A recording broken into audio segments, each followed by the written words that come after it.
The lobby of the hotel sparkled with wealth. A crystal chandelier hung high above polished marble floors, scattering light in every direction. The scent of fresh orchids drifted through the air, carried by the soft hum of classical music from the dining hall. Guests arrived in sleek black cars, dressed in designer suits and gowns, their laughter echoing across the golden walls. And yet, in the middle of this glittering kingdom stood a man who looked like he didn't belong. A plain baseball cap shadowed his face. His polo shirt was ordinary, his jeans worn. In his hand he carried nothing more than a small duffel bag. He looked like an outsider in a palace of the wealthy. But what no one realized, what no one even imagined, was that this man owned everything they saw. The chandelier, the marble floors, the velvet-draped walls. This was his empire, and tonight he had chosen to walk into it disguised as a common traveler. His name was Mark. He was the CEO of the hotel chain, a man who had spent decades building it from the ground up. But he wanted to see the truth, the unfiltered reality of how guests and staff were treated when no one knew the boss was watching. And within minutes of arriving, the truth began to sting. At the reception desk stood Evelyn. Her uniform was perfect, her smile flawless, but the moment her eyes landed on Mark, her expression changed. The warmth disappeared. She looked him up and down, as though he were dirt tracked in from the street. "Yes?" she asked flatly, barely glancing at him. Mark cleared his throat. "I booked a standard room. Name's Mark Lewis." Her fingers clicked against the keyboard, but her tone dripped with condescension. "A standard room?" She leaned back, letting the words hang in the air. "Sir, this is a 5-star establishment. We don't usually cater to budget travelers." Around them, wealthy guests smirked as if entertained by the spectacle. Evelyn rolled her eyes ever so slightly before sliding his key card across the desk without another word. Mark felt a knot tighten in his stomach. He had been warned about whispers, rumors that certain staff treated lower-paying guests differently, but hearing it firsthand, being made to feel unworthy in the very place he had built, it was worse than he had imagined. That night, as Mark explored the hotel undercover, he saw more cracks in the perfect surface. In a quiet hallway, he overheard 2 employees whispering. One of them was Maria, a housekeeper in her mid-40s. Her uniform was wrinkled from long hours, her face tired but kind. "My shift ended 3 hours ago," she sighed, adjusting the cart she was still pushing. "But Evelyn asked me to cover another floor. I can't say no. I need the overtime. My son's tuition." Her co-workers shook their head. "She takes advantage of you, Maria. Always has. But you keep saying yes." Mark stayed hidden in the shadows, listening. And in that moment, Maria's quiet sacrifice told him more about his hotel than any annual report ever could. She was the backbone of this place, yet invisible, overworked, and unappreciated. The next morning, the tension deepened. A wealthy guest stormed to the front desk, demanding to know where his bags were. Evelyn's face transformed instantly. Sweet smile, polished charm, a picture of professionalism. She offered champagne, spoke in honeyed tones, and placed the blame on housekeeping. Within seconds, she had shifted all responsibility onto Maria. And Maria, exhausted as she was, rushed forward to apologize for something that wasn't her fault. Evelyn's voice turned cold as she snapped, "Unbelievable. You make us all look bad. Do you want me to write you up again?" Mark clenched his fist where he stood nearby, pretending to admire brochures. His jaw tightened. He had seen enough. That evening, the hotel hosted a grand gala. The ballroom glowed with golden light. Guests twirled in gowns and tuxedos, champagne glasses catching the sparkle of the chandeliers. Evelyn floated through the room like she owned it, laughing with guests, charming them, all while Maria worked silently in the background, balancing a tray of drinks too heavy for her tired arms. Mark sat quietly at a corner table, watching, waiting. Then it happened. One glass tipped. Crystal shattered at Evelyn's feet. The room went still. Evelyn's voice cut through the silence like a knife. "Are you serious? Do you know how much this carpet costs? Useless." All eyes turned to Maria, her hands trembling, her eyes glistening with tears. The humiliation was crushing. Guests whispered, some gasping, others smirking. And that's when Mark stood up. His voice was calm, but it carried across the room. "That's enough." Every head turned. Evelyn spun toward him, sneer curling on her lips. "And who exactly are you to tell me what's enough?" Mark reached up slowly and removed his cap. His posture straightened, his gaze steady. In an instant, he no longer looked like a tired traveler. He looked like a man in command. "I'm the man who owns this hotel." Gasps rippled through the ballroom. Evelyn froze, her face draining of color. Maria's eyes widened in shock. The guests stared in disbelief. Mark's voice grew stronger. "I came here undercover to see how my staff treats people. And what I saw was arrogance, cruelty, lies.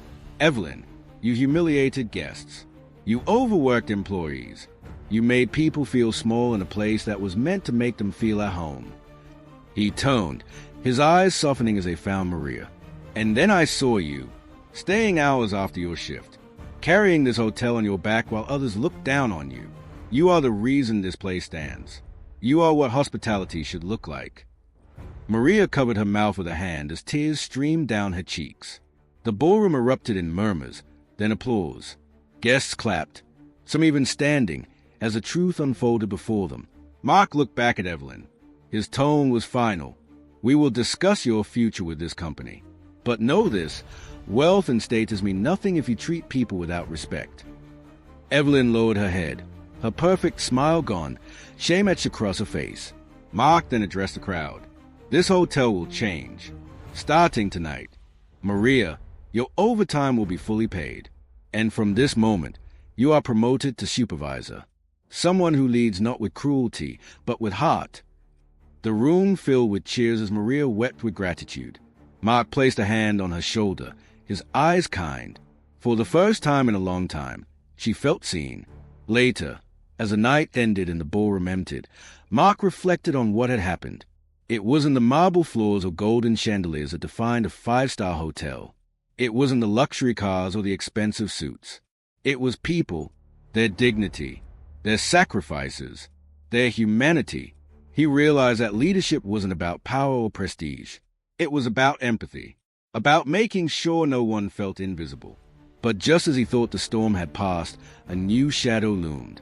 The next morning, in his office, Mark found a folder placed neatly on his desk. Inside were staff complaints, dozens of them, all against Evelyn. But tucked in the middle was something unexpected. A letter. It was anonymous, the handwriting shaky, the words chilling. Evelyn was just the surface. "There are bigger problems here. Corruption runs deeper than you think. Be careful who you trust." Mark stared at the letter, his jaw tightening.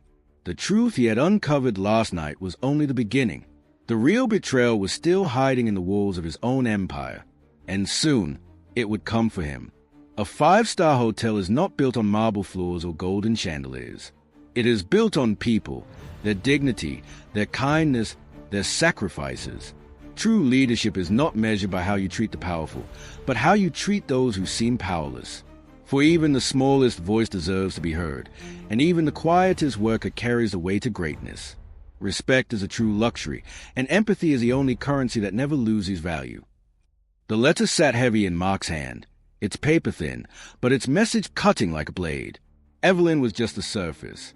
"There are bigger problems here. Corruption runs deeper than you think. Be careful who you trust." The words echoed in his mind long after he had folded the note and slipped it back into the folder. Mark had expected arrogance from staff, maybe even negligence. But corruption? That was something else entirely. He looked around his office, once a sanctuary, now feeling more like enemy territory. The very walls seemed to whisper secrets. Who had written the letter? A loyal employee trying to warn him? Or a trap laid by someone in the shadows? One thing was clear. This wasn't over. It had only begun. The next day, Mark walked the hallways of his hotel, this time not undercover, but as himself, the CEO. Heads turned. Staff whispered. The gala reveal had already spread like wildfire through the building. Evelyn's humiliation was on everyone's lips, and Maria's promotion was the talk of the lower floors. But behind the hushed chatter, there was something else, a current affair. When Mark passed a group of bellboys, their conversation cut off instantly. A housekeeper bowed her head, avoiding his gaze.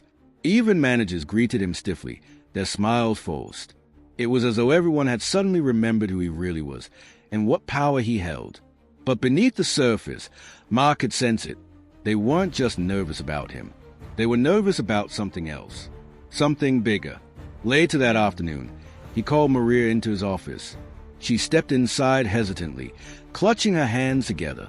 Her new title, supervisor, had already been printed on her badge, but she still looked uncertain, like it hadn't fully sunk in. "Please, sit," Mark said gently. She perched on the edge of the chair, clearly uncomfortable in the lavish office. "You've worked here a long time, haven't you?" Mark asked. "Almost 15 years, Maria nodded. "It was my first job when I came to this country. And in those years, you've seen things." Maria's eyes flickered. Her lips parted, then closed again. "Fear." Mark leaned forward. "You don't have to be afraid, Maria. Whatever you tell me, it stays here. I need to know what's really going on." For a long moment, silence filled the room. Then Maria spoke softly. "It isn't just Evelyn, say?"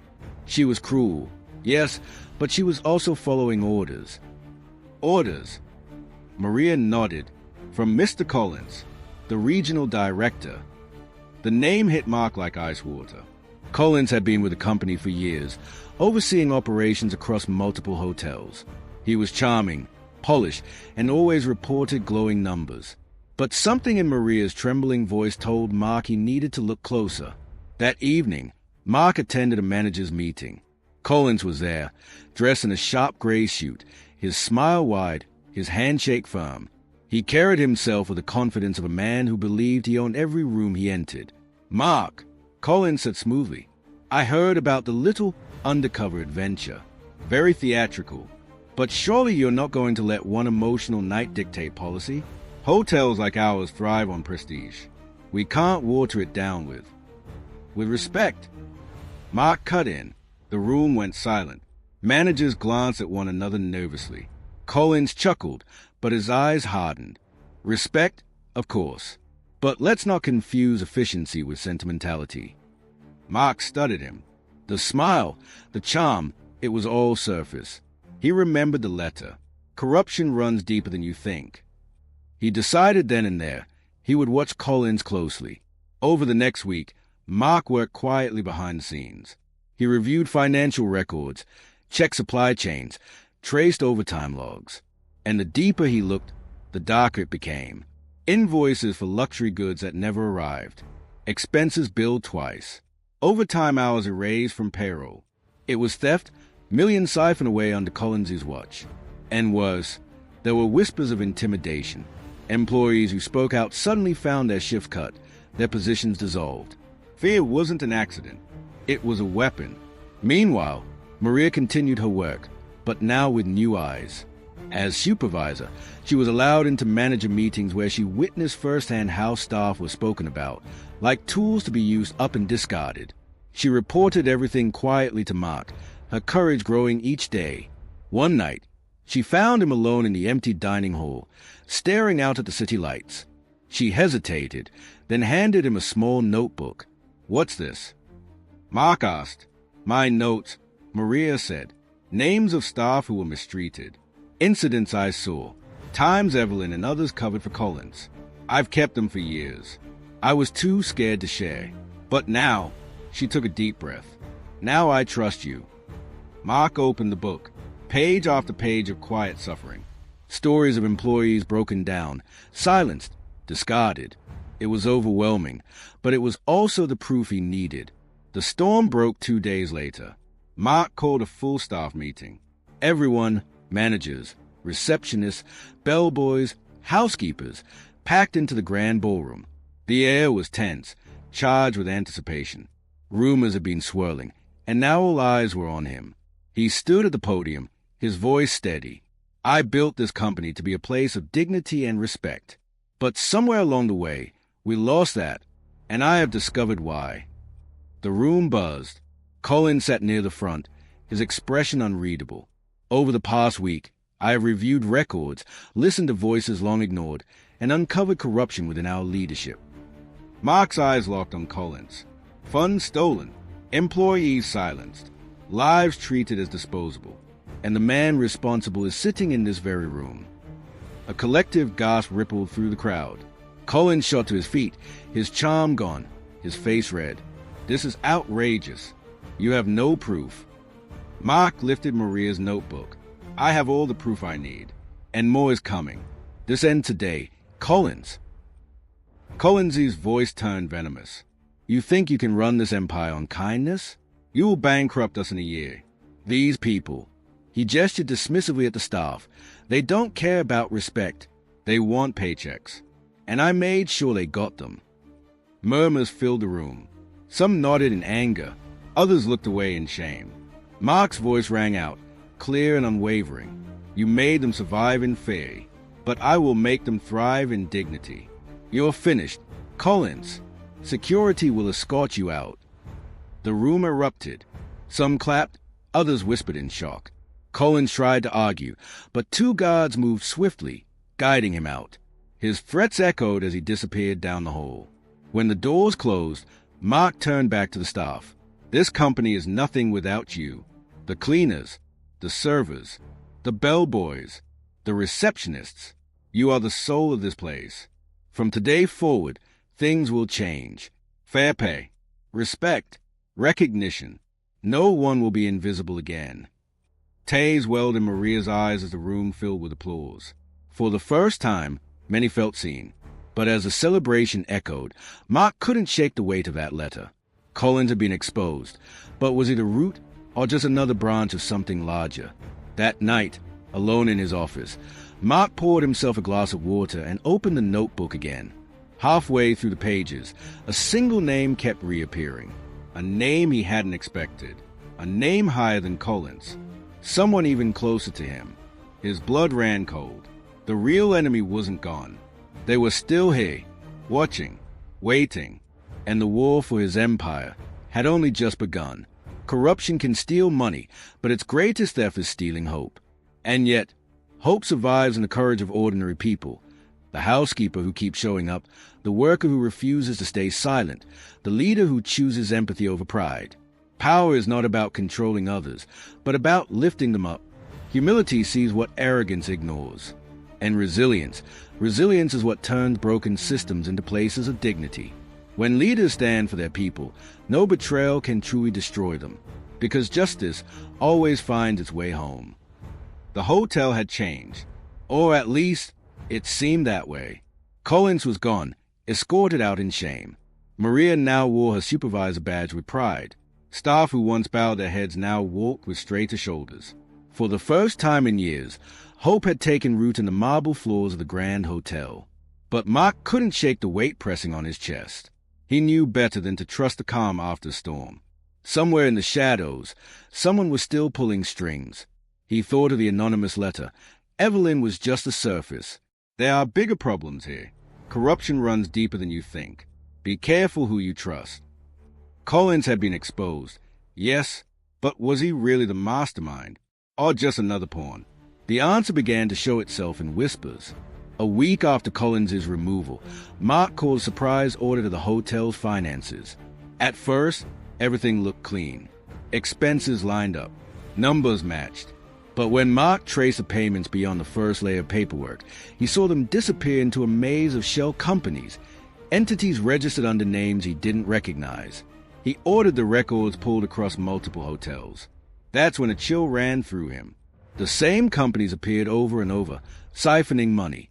And on every paper trail, one name surfaced, a name that made his blood run cold. Thomas Hale, Mark's own chief financial officer. His right hand, a man he had trusted for over a decade. Mark tried to bury his shock. Hale had been with him from the early days, long before the hotels reached five-star status. He had been the numbers man, the calm advisor, the one Mark leaned on when decisions grew heavy.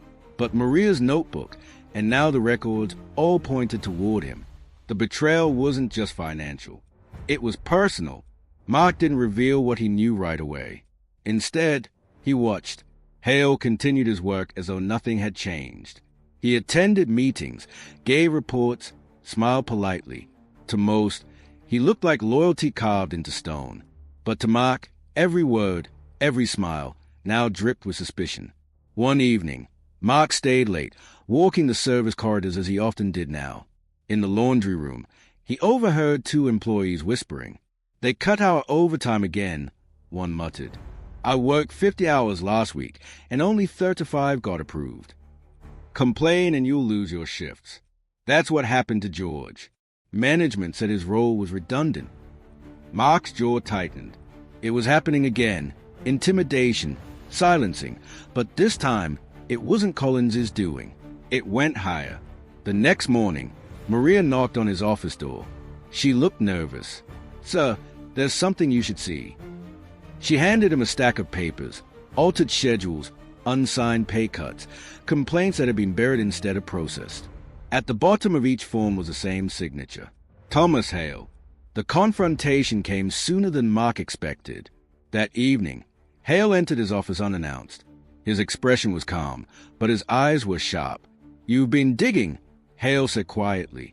Mark closed a folder on his desk. "I had to. Too much didn't add up." "You think you can rebuild this empire on kindness?" Hale leaned forward, his voice low, dangerous. "Collins was nothing. He was sloppy. I kept this company alive while you played at being a saint. Do you think luxury runs on empathy? No, Mark. It runs on control. On squeezing every drop until there's nothing left. That's how the world works." Mark's hands tightened into fists. "No, that's how corruption works. And it ends tonight." Hale smirked. "You can't touch me. I've covered my tracks for years. Fire me, and the board will turn on you. They'll say you're emotional, reckless, weak. You'll lose everything." For the first time in years, Mark felt a flicker of doubt. Hale wasn't bluffing. He had influence, allies, and power in places Mark couldn't yet see. But then he thought of Maria, of George, of every worker who had been silenced, every guest mistreated. He thought of the letter that had warned him. "No," Mark said firmly, "the only one losing everything is you." Hale's smile faded. For the first time, he looked unsettled. The following days turned into a chess game. Hale maneuvered behind the scenes, pressuring board members, whispering poison into ears. Mark moved quietly, gathering evidence, listening to staff, building allies among those who had been overlooked for too long. Maria became his eyes and ears on the ground. She uncovered more altered pay slips, staff testimonials, hidden accounts. Every discovery fueled Mark's determination. But Hale was clever. Every time Mark thought he had him cornered, Hale slipped away with charm and plausible deniability. The battle wasn't just about numbers. It was about hearts and trust. Then came the breaking point. One afternoon, Maria burst into Mark's office, breathless. "Say, you need to come to the staff lounge. Now." Mark hurried after her. Inside, a crowd had gathered. At the center stood George, the former employee who had been fired weeks earlier. He held a letter in his shaking hands. "They silenced me," George said, his voice trembling with anger. "But I kept everything. Copies of pay cuts. Orders from above. They came from Hale." He handed the letter to Mark. It was signed in Hale's own handwriting. The smoking gun. The room erupted in whispers. Employees looked at Mark with a mix of fear and hope. Mark raised his voice. "This ends today." The showdown happened that evening in the boardroom. Hale sat at the long polished table, surrounded by board members. His smile returned, smooth and polished. "Mark, really, this crusade of yours, it's charming, but destructive. These claims are baseless. Collins already took the fall. Don't drag this company through more mud." Mark placed the documents on the table. Payroll records, employee testimonies, George's letter, Maria's notebook, page after page of evidence. Silence filled the room. Finally, one board member cleared her throat. This is overwhelming." Another whispered, "How long has this been happening?" Hale's mask cracked. "You fools. You think you can run this place without me? I built the numbers you worship. Without me, your profits disappear." Mark's voice was steady. "Better to lose profits than to lose our soul." For a long moment, no one spoke. Then, slowly, board members nodded. Hale's power crumbled before his eyes. Security was called. As they escorted him out, Hale locked eyes with Mark. His voice was low, venomous. "You think you've won. But this goes higher than me. Much higher. You're out of your depth, Mark. And when they come for you, no one will save you." The words lingered long after Hale was gone. That night, Maria found Mark standing alone in the ballroom. The chandeliers glittered above, but his expression was heavy. "You did it," Maria said softly. "You saved us." Mark shook his head. "No, this was just another layer. Hale was right about one thing. There's something higher. Something bigger. And if I don't face it, this place will never be safe." Maria placed a hand on his arm. "Then we'll face it together." Mark looked at her, gratitude in his eyes. For the first time in days, he allowed himself a small smile. But deep down, he knew the war wasn't over. And somewhere in the shadows, unseen eyes were already watching his every move. Corruption often hides not in the shadows of strangers, but in the smiles of those we trust most. Betrayal cuts deepest when it comes from within. But resilience is born when truth finds the courage to speak, and when leaders choose to protect the vulnerable over protecting their pride. True leadership isn't about defeating enemies. It's about standing beside the people who believe in you, even when the storm rages higher. Empathy is strength. Integrity is power. And resilience is a light that exposes every darkness. As Mark prepared to leave the ballroom, his phone buzzed. A single message appeared from an unknown number. "You're digging too deep. Stop now, or you'll lose more than your hotel." Mark stared at the screen, his pulse quickening. This wasn't just business anymore. It was war. His pulse quickened. 4 days, he had battled arrogance, corruption, betrayal. But this was different. This was not numbers on a ledger or whispers in hallways. This was a threat, personal, direct, and it meant one thing. The fight had reached a new level. The next morning, the hotel was buzzing as usual. Guests laughed over champagne, bellboys hurried with luggage, and music drifted from the dining hall. But beneath the surface, tension pulsed like an invisible current. Mark could feel it. He wasn't just being watched. He was being hunted. He carried on with his duties, but every shadow seemed longer, every unfamiliar face a warning. Maria noticed it too. "You're restless," she whispered when she passed him in the hall. Mark forced a smile. "Just tired." But deep down, he knew someone wanted him silenced. The first incident happened 2 nights later. Mark stayed late in his office, combing through financial records. As he rose to leave, a faint smell hit his nose, sharp, acrid, metallic. Smoke. He hurried into the corridor. A thin trail of smoke seeped from the electrical room. He pushed the door open and flames leapt out, devouring the wiring. "Fire!" Mark shouted, his voice echoing through the hall. Alarms blared. Staff rushed to evacuate guests. Maria led panicked tourists out the side exit, her voice steady despite the chaos. Mark grabbed an extinguisher, fighting the blaze until firefighters stormed in. Hours later, the fire was contained. No lives lost. But the electrical system was ruined, repairs costing millions. Investigators confirmed what Mark already suspected. It wasn't an accident. Someone had cut wires, left accelerants. It was deliberate. The message was clear. Stop digging. But Mark refused to back down. The next morning, he gathered his senior staff. Evelyn's name had resurfaced. Though disgraced, she had been seen meeting with former allies of Collins. Whispers spread that she was still stirring trouble, perhaps as someone else's pawn. "Whoever's behind this," Mark said firmly, "wants us afraid, but fears how they've won for too long. We won't give it to them." Maria looked at him, her eyes wide with worry. "But what if they hurt you?" Mark's voice softened. "Then I'll know I was fighting for something worth the risk." The threats escalated. One evening, Mark's car brakes failed on a steep hill. He narrowly swerved into an embankment, heart pounding as metal screeched. Mechanics later confirmed the brake lines had been cut. Another night, Maria's locker was broken into. Her son's photo torn in half, a warning scrawled across it. "Keep quiet or lose everything." Tears welled in her eyes when she showed it to Mark. "They are targeting me now. My family." Mark's blood boiled. Then it's not just business anymore. It's war. Determined, Mark hired private investigators to trace the threats. They uncovered a web of shell accounts stretching overseas, money flowing to anonymous contractors. Security footage revealed a masked figure sneaking into the electrical room before the fire. But the most shocking discovery was yet to come. The investigators found communication logs between Thomas Hale, the CFO Mark had exposed, and someone higher up. Someone still within the company.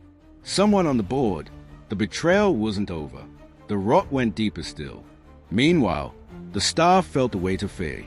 Bellboys whispered about quitting. Housekeepers refused to walk alone at night. Maria worked with trembling hands, her son's safety always on her mind. One evening, she sat with Mark in the empty dining hall. The chandeliers above sparkled, but the room felt heavy with silence. "Why are you doing this?" she asked softly. "You could sell the hotel, walk away, live a quiet life. Why risk everything?" Mark looked at her, his voice steady. "Because this hotel is more than walls and profits. It's people. It's you. It's George. It's everyone who was silenced. If I walk away, the corruption wins. And if it wins here, it will spread everywhere. I can't let that happen." Maria wiped a tear from her cheek. For the first time, she understood the weight he carried. Not just as a CEO, but as a man unwilling to abandon his people. The next strike came during a storm. Rain pounded against the hotel windows, lightning splitting the night sky. The power flickered, then went dark. Emergency lights bathed the halls in eerie red. Mark rushed to the basement with security. Pipes hissed. Valves burst. The boiler room had been sabotaged, gas leaking dangerously. "Evacuate now." Mark shouted. Staff and guests fled into the storm as emergency crews arrived. Firefighters battled to contain the leak before it ignited. One spark, and the entire building could have gone up in flames. Standing in the rain, soaked and shivering, Mark watched his empire nearly crumble before his eyes. And yet, amid the chaos, he saw something extraordinary. Maria organizing frightened children into a safe circle. Bellboys guiding elderly guests down slippery steps. Staff holding umbrellas over strangers as if shielding family. It was in their resilience, their humanity, that Mark found his resolve. They deserved a leader who wouldn't back down. Days later, another message arrived on his phone. This time, it wasn't a warning. It was a challenge. "Meet me alone. Midnight, Pier 17, if you want the truth." Mark read the words over and over. A trap? Almost certainly. But also a chance. He stared at the screen, the storm of choices raging inside him. To walk into danger could mean losing everything. But to stay behind might mean the corruption rotted unchecked. He clenched his jaw. He knew what he had to do. There comes a point when corruption no longer hides in papers and profits, but reaches out with claws ready to wound and destroy. In those moments, leadership is not about comfort. It is about courage. Fear may whisper that silence is safer, but silence only feeds the darkness. True resilience means standing even when the ground trembles, and true empathy means protecting others even when the cost is your own safety. For in the end, it is not wealth or power that defines greatness, but the willingness to risk everything for what is right. The fog at Pier 17 clung to Mark's skin like damp cloth. He stood still, heart pounding, as a hooded figure approached. Finally, the stranger said, voice low, distorted by the mist, "You want answers? Then be ready, because the real enemy is closer than you think." Mark's fist tightened. "Who are you?" The figure glanced around, as though certain eyes were watching. Then, slowly, they pulled back the hood. It wasn't Evelyn, not Collins, not even Thomas Hale. It was a junior accountant, barely in his 30s. Mark remembered his face vaguely from the back offices, quiet, unassuming, almost invisible. "Why should I trust you?" Mark asked. The accountant swallowed hard. "Because I was part of it. The shell companies, the payroll cuts. I processed them all. I thought it was just numbers, until I saw what happened to the staff. Until I realized what they were willing to do to silence you." "Who's behind it?" Mark pressed. The accountant's eyes darted nervously. "It isn't just Hale. He was a pawn. The orders came from higher. The person funding everything, controlling the shell companies, it's someone on the board. Someone untouchable. Mark stepped closer. Name them. The accountant's voice cracked. Richard Langston. The name struck Mark like a physical blow. Langston, chairman of the board, a man Mark had known for 20 years, a mentor once, the one who had helped him secure financing when the hotel was only a dream. The betrayal ran deeper than he had feared. Why him? Mark whispered. The accountant shook his head. Greed. Power. He built the shell empire long before you suspected. Hale ran the numbers. Evelyn handled the front. Collins did the dirty work. But Langston? He's the architect. Without him, none of this exists. Mark's chest tightened. Langston wasn't just powerful. He was beloved by investors, respected by governments, feared by competitors. To expose him would be like trying to bring down a titan. The accountant glanced over his shoulder. I shouldn't be here. If they find out. A sound split the night. Tires screeching. Headlights cutting through fog. A black SUV barreled toward them. Run! The accountant shouted. Bullets cracked the silence, splintering pier. What exploded around them as they sprinted. Mark dove behind a piling, dragging the accountant down with him. The SUV doors opened. Masked men stepped out. This wasn't just a warning. This was an execution. Impressive theatrics, Mark. But tell me, what's more believable? That I, the man who built this empire, orchestrated such crimes? Or that you, after months of erratic behavior, secret investigations, fires, and scandals, are fabricating a desperate story to save yourself? The room shifted. Doubt crept into their eyes. Langston leaned forward, his smile widening. Think carefully. Who profits more from chaos? Me or him? It was masterful. Every accusation Mark laid down, Langston reframed as paranoia. Every document he painted as falsified. And with each passing minute, the bored silence grew heavier. Finally, one member spoke. Mark, this is serious. But Richard has been with us for decades. His record is spotless. Yours, she hesitated. Yours is turbulent. Another chimed in. You've made enemies, fired executives, reorganized staff. Is it possible your judgment has been compromised? Mark's stomach dropped. They weren't blind. They were afraid. Afraid of crossing Langston. Afraid of losing their wealth, their power. He realized, with a crushing weight, that truth wasn't enough. Not here. Not now. The vote was swift. By majority decision, Mark was asked to step down as CEO, officially, for health reasons and to preserve stability. His protest fell on deaf ears. The evidence remained sealed. The boardroom doors closed behind him with a final, echoing thud. Langston had won. In the days that followed, news outlets reported the resignation with polite sympathy. A visionary leader takes his leave. A graceful transition of power. No mention of corruption. No mention of danger. Inside the hotel, whispers spread. Some staff cried quietly, devastated by the loss of the only leader who had fought for them. Others kept their heads down, fearing retribution. Maria found Mark packing his office late one evening. You can't just walk away, she pleaded. If you leave, he wins. Mark paused, holding a framed photo of the staff at last year's holiday party. His eyes were heavy, tired. He already won, Maria, he said softly. For now. But what about us? What about the truth? Mark set the photo down, looking at her with quiet resolve. The truth has a way of resurfacing. Not always when we want it, but when it's needed most. He picked up his bag, walked past her, and disappeared into the night. The hotel continued to shine on the outside. Luxury cars pulled up, guests smiled for photos, and champagne flowed. But behind the glamour, the shadows remained. Langston's empire stood tall. Yet, among the staff, a seed had been planted. They remembered Mark's courage, his fight, his refusal to bow. And in quiet corners, in whispered conversations, the truth lived on. Because corruption, no matter how powerful, can never fully silence those who carry the memory of justice. Sometimes the strongest leaders do not win the war they fight. Sometimes truth is buried under power, and justice is delayed by fear. But leadership is not about clinging to titles. It is about planting seeds of change, even if you will not live to see them bloom. Empathy, humility, and resilience are not victories measured in headlines, but in the lives touched, the courage inspired, and the hope kept alive. For even in defeat, a true leader leaves behind a fire that cannot be extinguished.